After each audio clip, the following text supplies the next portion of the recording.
Dans la société, on nous demande d'être performants.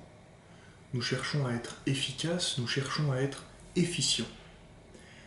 Alors, lorsque nous nous projetons sur le marché du travail, sur notre vie également personnelle, quel est le chemin qui nous convient le mieux? Est-ce que nous allons décider de nous spécialiser, de devenir experts dans une matière, dans un domaine? Ou est-ce que nous allons chercher à étendre notre champ des connaissances et à devenir le plus polyvalent possible? Expertise ou polyvalence? Bonjour à tous et à tous, c'est Lucas Barrier. Je suis très heureux de vous retrouver aujourd'hui pour une nouvelle vidéo. Merci d'ores et déjà d'être présent avec moi aujourd'hui. Merci de votre soutien de semaine en semaine sur les réseaux sociaux, sur YouTube. Ça me fait très plaisir et c'est pour cette raison que je suis très heureux de vous retrouver aujourd'hui. Vous avez peut-être déjà compris le sujet de la vidéo d'aujourd'hui. Je l'ai présenté en présentation rapidement. Nous allons aujourd'hui déterminer ensemble les points forts et les points faibles entre devenir expert dans son domaine ou entre chercher une polyvalence. Très rapidement, nous avons la possibilité de nous spécialiser sur un domaine de prédilection, sur une matière, sur une tâche précise et devenir peut-être un des meilleurs, une des meilleures dans ce domaine et dans ce cas-là faire sa renommée. Ou alors, nous choisissons de toucher énormément de domaines différents, d'aller chercher une polyvalence, d'aller chercher des compétences sur divers domaines et ainsi continuer à apprendre, continuer à grandir dans plein de domaines différents. Voyons donc aujourd'hui ensemble quels sont les points forts et les points faibles pour devenir expert ou pour devenir polyvalent, parce que nous sommes les clés de toutes les portes closes de nos vies.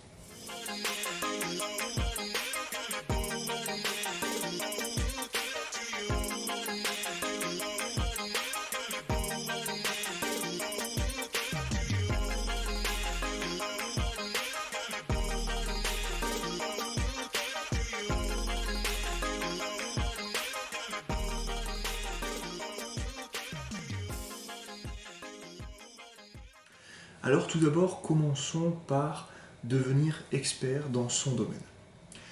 Bien évidemment, nous avons des passions, nous avons des hobbies, parfois nous avons également des buts bien précis, et lorsque nous les atteignons, nous sommes tentés d'aller plus loin pour devenir plus performants, pour devenir meilleurs, voire le ou la meilleure dans cette catégorie.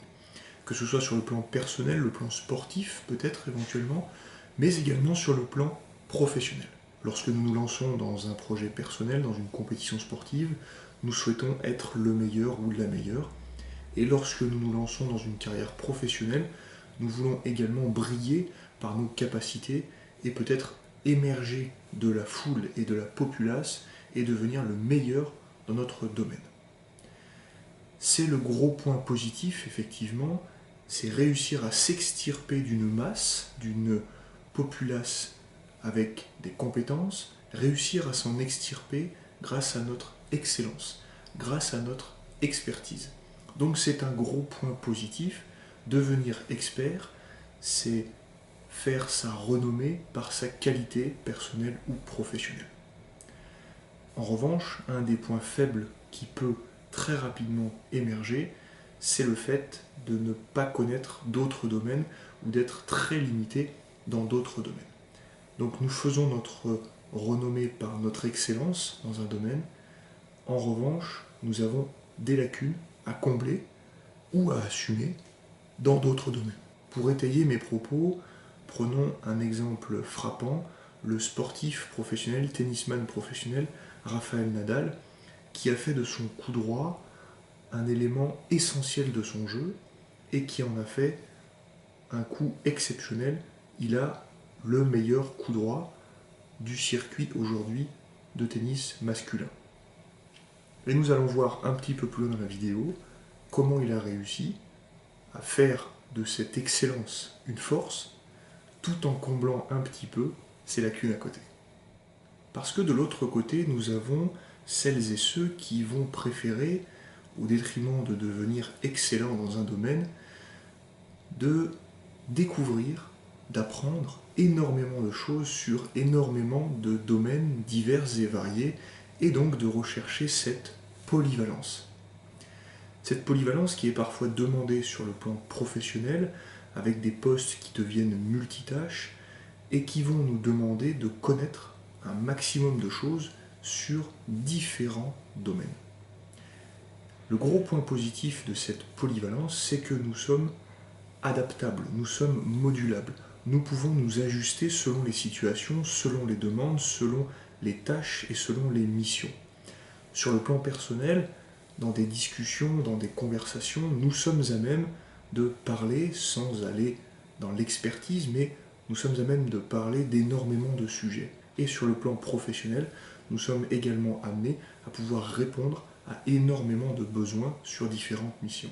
Et c'est là le principal atout, la principale qualité, le point fort de cette polyvalence.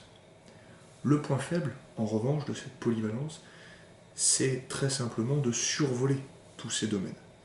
Nous n'allons pas en profondeur sur ces domaines-là, nous cherchons simplement à maîtriser les bases ou à maîtriser une moyenne de choses, si je puis m'exprimer par rapport à la scolarité, mais en revanche, nous n'allons pas chercher plus loin. C'est un choix qui peut parfois nous pénaliser parce que nous n'allons pas au bout des choses et nous restons en surface simplement pour avoir un minimum de connaissances dans ces domaines-là. Si je reprends l'exemple de Rafael Nadal, le tennisman, avec son excellent coup droit, eh bien il a dû construire le reste de son jeu avec ses déplacements, son revers, ses montées à la volée, son service, pour avoir un niveau acceptable et ne pas en faire des points faibles. Donc encore une fois, il a maximisé son point fort et son excellence, mais il a limité ses lacunes en cherchant une polyvalence. Alors au final, essayons ensemble de répondre à la question, quel est le meilleur choix ? Est-ce que le meilleur choix est de devenir expert dans son domaine au détriment d'autres domaines ? Ou est-ce que le meilleur choix est de chercher cette polyvalence au risque de rester en surface sur tous ces domaines étudiés ? Eh bien, je pense que la réponse se fera selon le plan déjà personnel ou professionnel, et puis bien évidemment selon la personnalité de chacun et les buts recherchés. Pour vous donner mon point de vue, personnellement, je recherche une certaine polyvalence avec une maîtrise moyenne de plein de sujets différents. Et selon mes intérêts, selon mes attraits, selon mes passions, eh bien certains domaines seront poussés un petit peu plus loin, mais je n'ai pas la prétention et je n'ai pas l'intention de me déclarer ou de devenir expert en un domaine ou en un sujet. Je privilégie la polyvalence. Pour moi, c'est l'avenir, notamment du milieu professionnel, avec des postes de plus en plus variés, de plus en plus multitâches, et c'est pour cela que j'ai choisi de me baser sur une recherche de polyvalence. Encore une fois, c'est très personnel, vous ferez votre choix entre expert et polyvalent, les deux présentent des qualités fortes, les deux présentent aussi des lacunes à combler, c'est vous qui ferez votre propre choix et qui pourrez définir ce qui vous correspond le mieux pour vous épanouir, pour devenir meilleur et pour continuer toujours à grandir.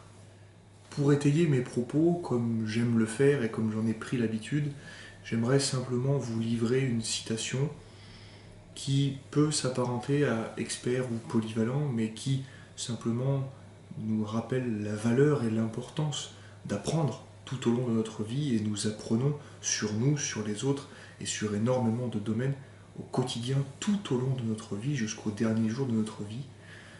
C'est une citation de Léonard de Vinci qui nous dit très simplement « L'apprentissage n'épuise jamais l'esprit ». C'est sur ces belles paroles que se termine cette vidéo.